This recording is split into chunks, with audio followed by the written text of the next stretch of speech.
I'm curious. Obviously, it's a weird time for everybody, and the draft has kind of been incrementally pushed back. But how's training been going, and where have you been working out most? Training has been great. I actually got a pretty early start on it. I started April 1st. Actually drove down. I was in Fort Worth. The season had just ended and everything was kind of at a standstill. And, my agency, I ended up signing with SAC Sports, Seth Cohen. And, he had taken all the necessary precautions and things like that to provide a safe training environment for me. And I didn't want to risk getting on a plane or anything like that. So I just jumped in the car, packed my stuff up and drove down.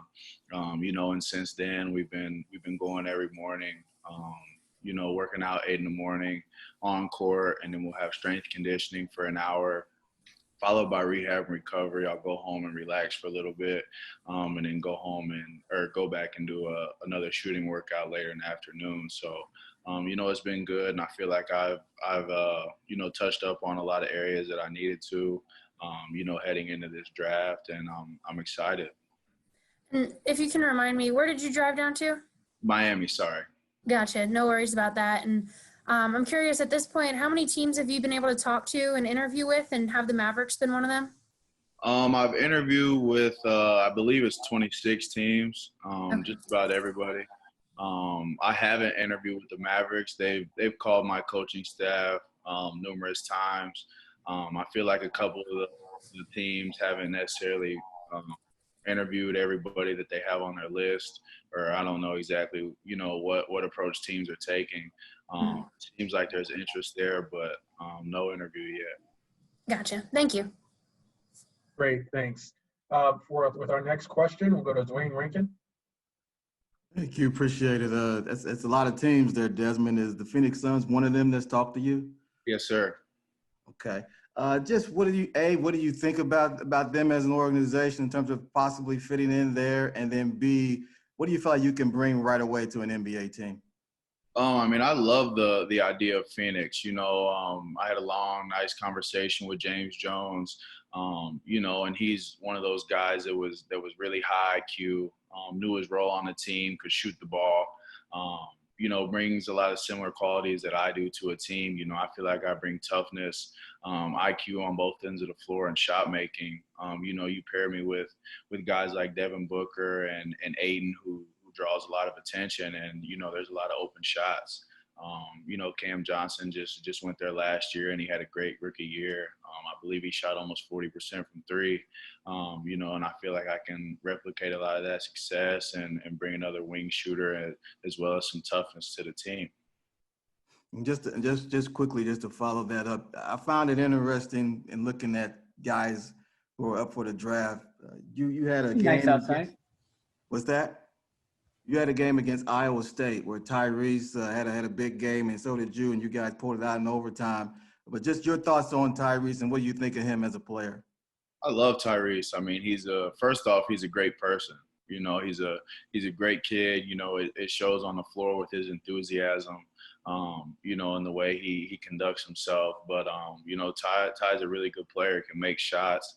He plays really well in the pick and roll and in transition. He's one of those guys that, he takes whatever the defense gives him, and if the defense is a second late or makes a mistake, he's making the right read. Really smart player on both ends of the floor. I think, he's going to have a long NBA career. Thank you, sir. Appreciate it. Great. With our next question, we'll go to Brian Lewis. Hey, Desmond. First off, thanks for taking the time to do this. Appreciate it. Thank you. I'm curious where the Nets, if the Nets were one of the 26 teams that you talked to, do you recall who you spoke to and when that was? And I guess secondly, with your shooting and the way you move off the ball, how could you see yourself fitting in with getting good looks and being able to help people like Kyrie and KD, because you'd get a lot of open looks if you were there? Yeah, I spoke with the Nets very early on in the process. And the interview went great. And like you said, obviously Kevin Durant and Kyrie Irving are going to be, focal points of the team. And you got to have guys like Joe Harris who can run around off screens and occupy defenses and make shots away from the ball. That's actually the guy that I study a lot, in the NBA, just because we're similar size. He played 4 years. He's a tough guy.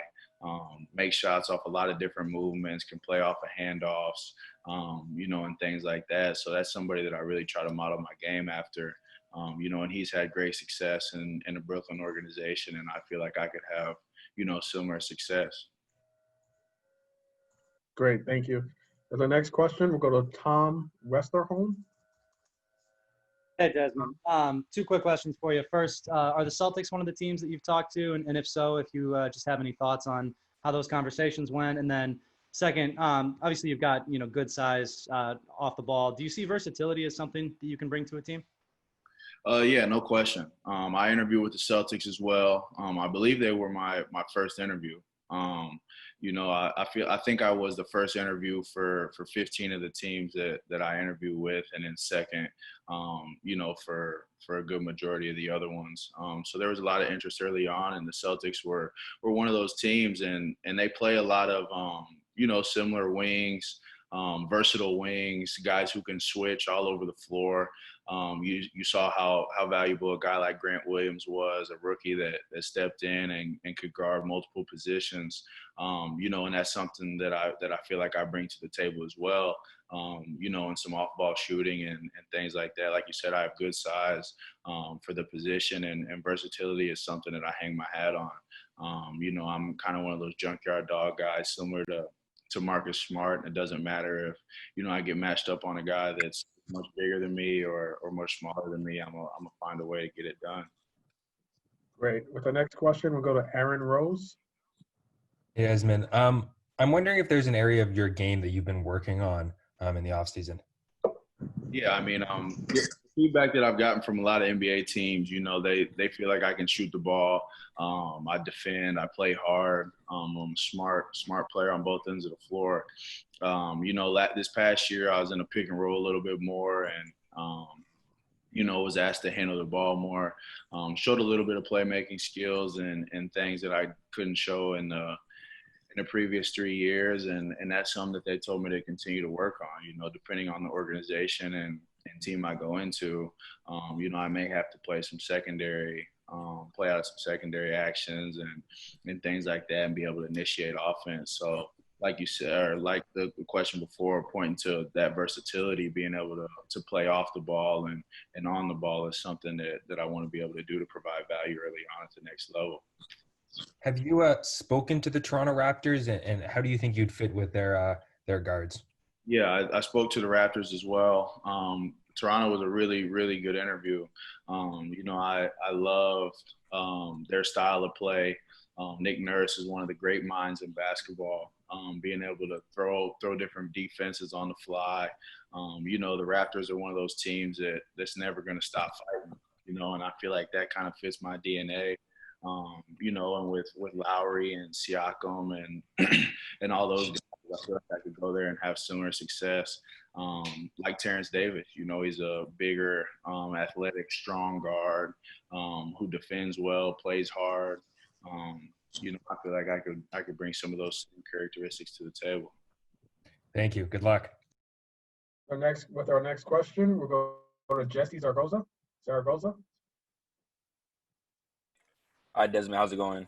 How you doing, boss? So after watching film on you, a strength of your game is your ability to catch and shoot and to defend from the perimeter. Shooting a career 43% from three during your time at TCU. In a shooter's-friendly league, how big of an impact do you think you will have for the team that ends up selecting you? I think that's where a lot of my value comes from. Shooting is obviously a necessity in today's game. You've seen it all throughout the playoffs. The teams who are making shots and the teams who are defending, are the teams that are advancing. And those are two things that I feel like I do very well. And I see both of those things translating to the league and providing value early. And also, how would you say Coach Dixon has prepared you for the NBA? Coach Dixon has done a lot for me. I came from a really small school that graduated with 20 kids in it coming out of high school. So going to TCU was a big jump for me. Not just on the court, but off the court as well. And Coach Dixon, he's a fantastic coach, but he's an even better person. And he really, taught me how to be a man, taught me how to go about my business and work hard. every day and whatever that may be, whether it's, in the books, on my game, whatever it may be, just give it 100%. And those are some of the things that I carry with me today, and I can't thank Coach Dixon enough. All right, thank you, Desmond. Thank you. With our next question, we'll go to Kai Carlin. Hey, what's going on, Desmond? How are you? Good. How you doing? All right, I might as well keep the trend going. Out of those 26 teams, I wanted to ask, were the 76ers one of those teams? Were they? Yeah, the 76ers were. There's been a lot of interest with Philly. We feel good about where we're at with Philly. Okay, and I guess just a follow up on that, like A, who did you speak with? Was it Elton Brand? And B, what did he talk to you about, like as far as fit, maybe next to Ben and Joel? So Elton actually wasn't on the call. I think doing most of the talking was Vince, a guy named Vince, was doing most of the talking. And, they feel like it's a necessity, or shooting is a necessity for them. They need a lot of shooting. Obviously the attention that Ben Simmons and Embiid demand is huge. So guys like me are very valuable that can play off of the ball, and make shots, have similar success to, how JJ Redick did and Landry Shamet did, in previous years, running off screens away from the ball. I feel like I can provide some of those same things. Thank you, Desmond. Thank you. Great. With our next question, we'll go to Alan Gilio. Yes, great pronunciation. Thanks. Hi, Desmond. Thank you very much. I was wondering, because recently in the NBA there have been some 4-year starter in NCAA having a really good success, like Malcolm Brogdon, for example, Devontae Graham, Fred VanVleet. Do you have a model, a career model like them? Do you watch film of those guys, for example? I've actually been in the gym with Devontae recently. He's made trips here to Miami. And we worked out, him being from the Big 12. We kind of share that same connection. I look up to a lot of 4-year guys, because, their paths are usually different. Sometimes they're drafted in the first round. Sometimes they're taken in that second round. And, being a 4-year guy gives you an edge over a lot of the other guys, just given the fact that you have that experience. The Big 12 is one of the best conferences in the country, year in and year out, and I've played big minutes in that league since I was a freshman. So I've seen a lot of things, a lot of different schemes, a lot of different coverages, a lot of different actions, a lot of great athletes. So the 4 years of school definitely prepared me for the next level. I feel like. Yeah. Who's the best player you went up against during your 4-year career in the NCAA? I would say Trae Young was probably the best player. He's doing a lot of freedom at Oklahoma, playing off a high pick and roll, making shots off the ball. He had shooters around him, bigs who could run the rim rim run. So he was a tough cover for sure. Thank you very much. Great. With our next question, we'll go to Rylan Stills. Hey, Desmond, I was wondering, of those 26 teams, were the Oklahoma City Thunder involved? Yeah, I interviewed with the Thunder. Was Billy Donovan there, or was he already gone? Nah, he was still on staff when I interviewed with them. And how could you see yourself fitting in with Oklahoma City? I love it. I mean, I first off, I love Oklahoma City just as a city. And aside from that, on the basketball piece, obviously what they've been able to do with their young talent and their player development is crucial. I'm one of those guys that loves to get in the gym and loves to work on his game. So being around some people, like Oklahoma City staff, and being able to soak up knowledge and learn from them and play alongside guys like Shea, and other young guys that are coming up, I think it would be huge. Thank you. Great, thank you. Our next question will go to Richard Harris.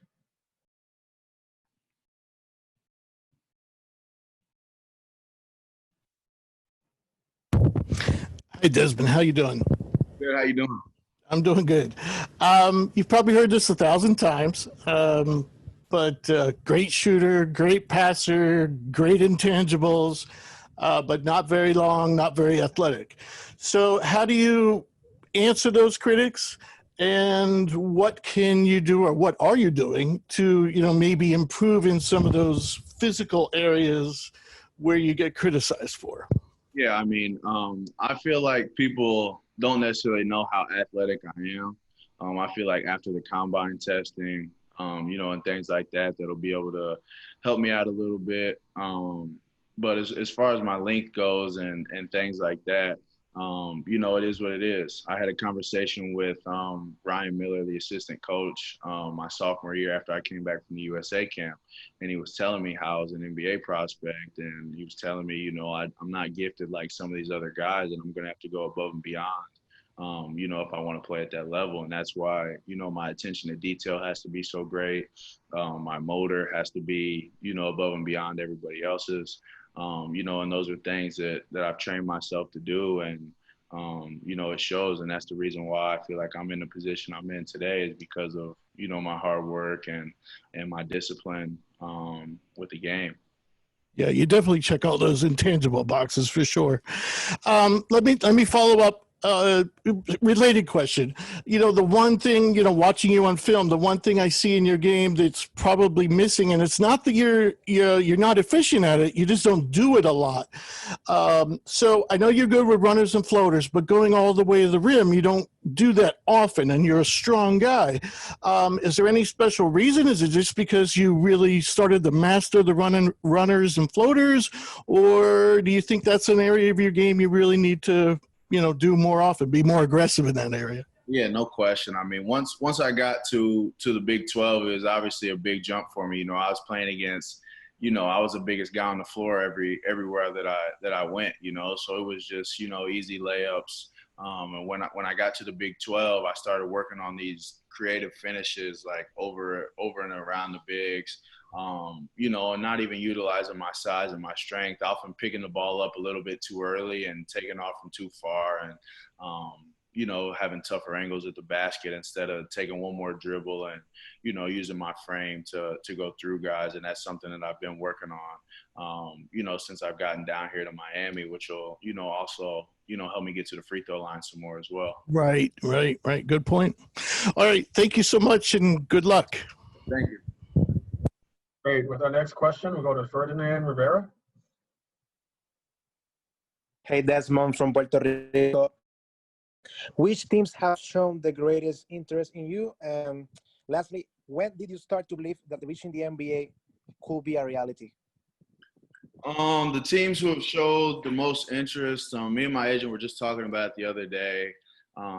It's still early in the process. There's still a lot to be done, but my agent was like in Phoenix. He was like in Philly a lot, Milwaukee.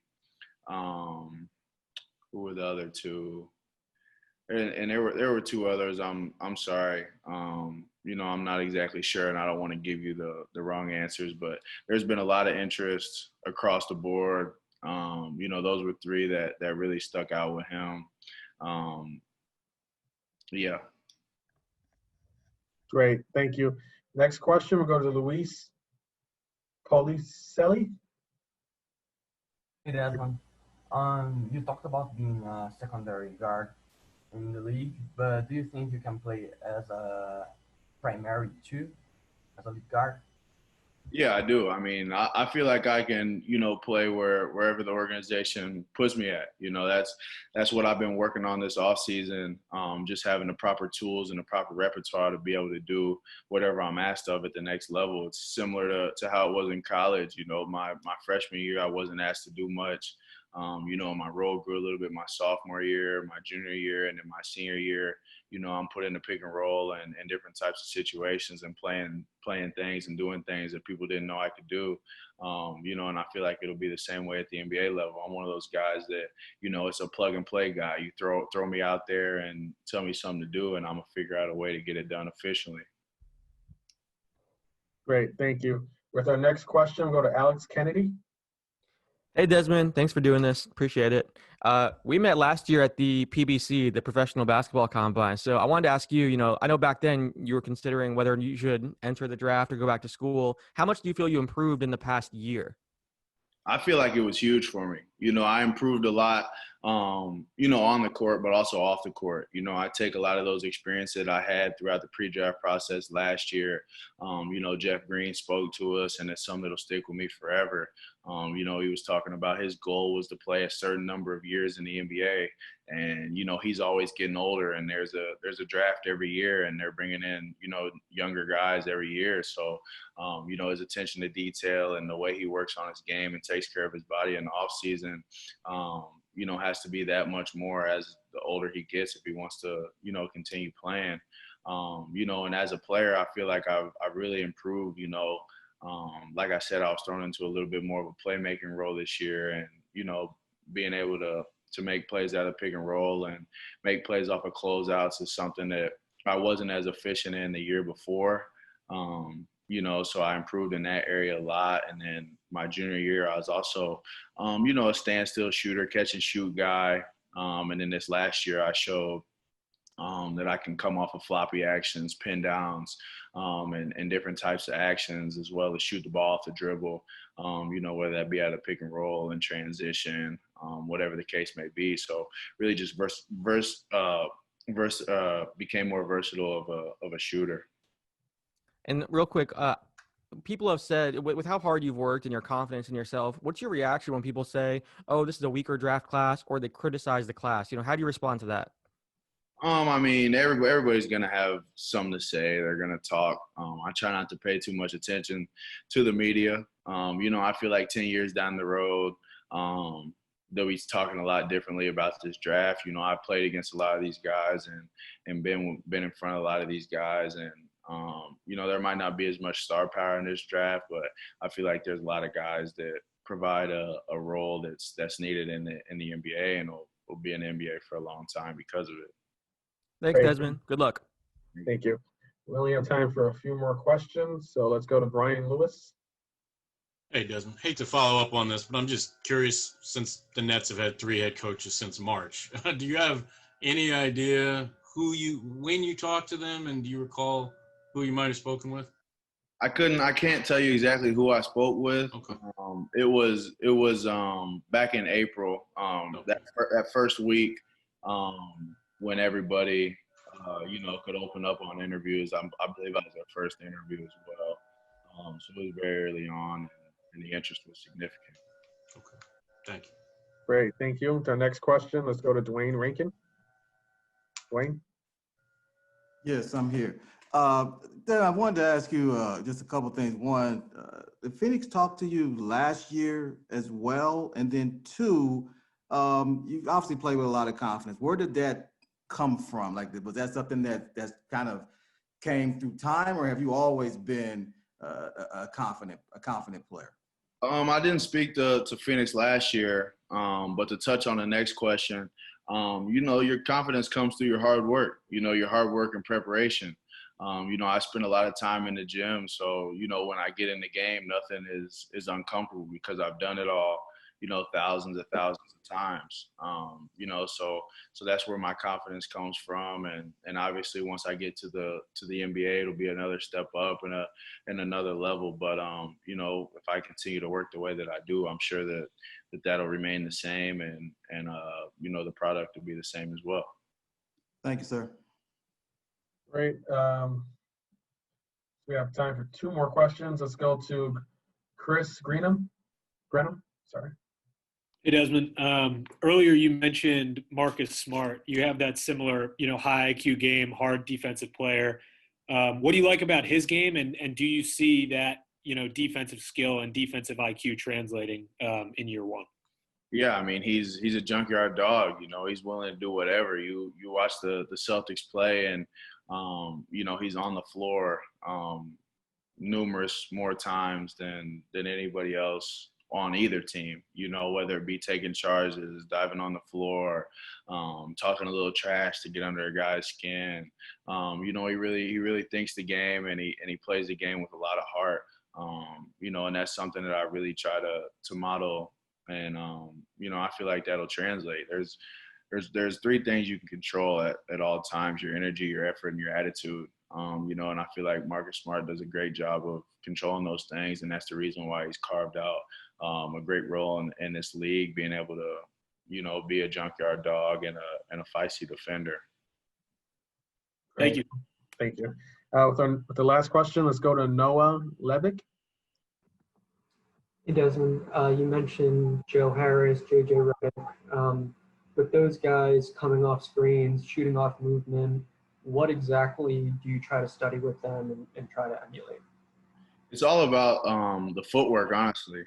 Seeing how quickly they get their feet down and get their feet pointed to the basket. And then there's also this thing that Coach Miller used to work with me all the time on, and he calls it ABC shooting. So A is wherever you catch the ball. Like, say I catch it here, B is my pocket, C is the release. So, the ball's getting off quick. There's not a lot of wasted motion within the shot. And that in turn helps you get off threes quicker and more efficiently. And those are things that both of those players do extremely well, and that's the reason why they've had the success that they've had.